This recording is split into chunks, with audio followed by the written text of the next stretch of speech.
Hey, Dan Blute here, and I want to talk about a really important concept in pitching and throwing, and it's called shoulder-hip separation. So this is one of those concepts that's often misunderstood, and it doesn't have to be super complex. So let's explain it real quick. I'm just going to do it here on flat ground, but imagine this is the pitching rubber right here, and I'm striding down the mound. And obviously for young amateur baseball players, a lot of the time they're going to pitch on a flat mound. So here's what we're looking for when we land.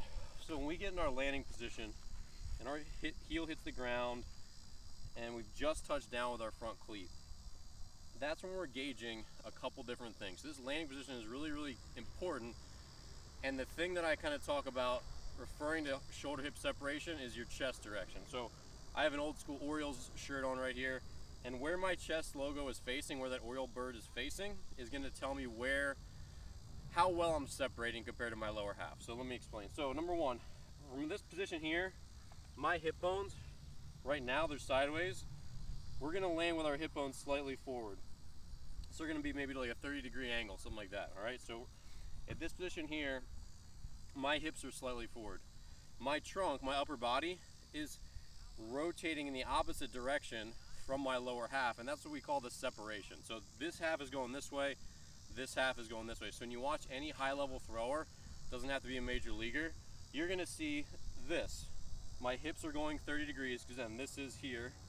My upper body is facing back slightly. So if I had a clock and this is 12, and this is 1, and this is 2, and this is 3, so like third base, first base is 3 o'clock, my chest is going to be facing slightly backwards to around 4 o'clock. So again, my hips are probably at 1 or 2. My chest is more towards 4. So again, if you find that freeze frame just when their cleat is hitting the ground, their upper body of any high-level major league pitcher, whatever, college, minor league, major league, their chest is facing slightly back while their hips are angled slightly forward. That's the shoulder hip separation that we're looking for. Everyone has a slightly different degree of it, but everyone who throws really hard, they have this slightly angled back center chest. So again, I'm not at 3 o'clock right here. I'm not here. I'm slightly farther back. And I'm gonna give you one quick tip, because that's what you're looking for when you're analyzing a pitcher's landing position, that we count this right when the cleat hits, whether they're flat foot or toe or heel.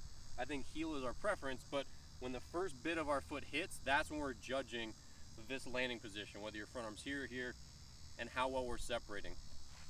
The one tip I'm gonna give you is your glove arm. If your glove arm goes purely out and around, typically the upper half's gonna go with it, and we're gonna open up too soon. You're not gonna get as much as you want. When the glove hand goes straight down, which is pretty rare, it's not a super athletic movement to do it like that. When it goes straight down, same thing. We don't have a whole lot of margin for error. So I think the glove action is really important. Basically, as our hands break, they're gonna follow the leg kick. They're gonna go down in a similar rhythm, and then they're gonna come up at about a 45-degree angle. And when this glove stays on this side of my body, it's almost impossible for me then to rotate my trunk open too soon while my glove arm stays on the side of my body. So having this 45-degree glove arm swing is really important, because it's gonna keep this here. If this goes like this, now my chest can open up as soon as it wants. So anytime I work with young pitchers who are landing like this, which is very common, their glove arm is the culprit. This is already paving the way for my chest to fly open.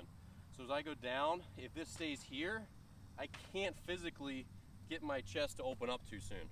So, and then with my chest staying back, my hips tend to stay closed longer. So again, look backwards through the delivery. When you see the hands go down and stay at 45 degrees as we stride, you're typically gonna see a lot better shoulder hip separation when we land, all right? So those are the basics. Don't make it too complex, but that's what you're looking for with shoulder hip separation.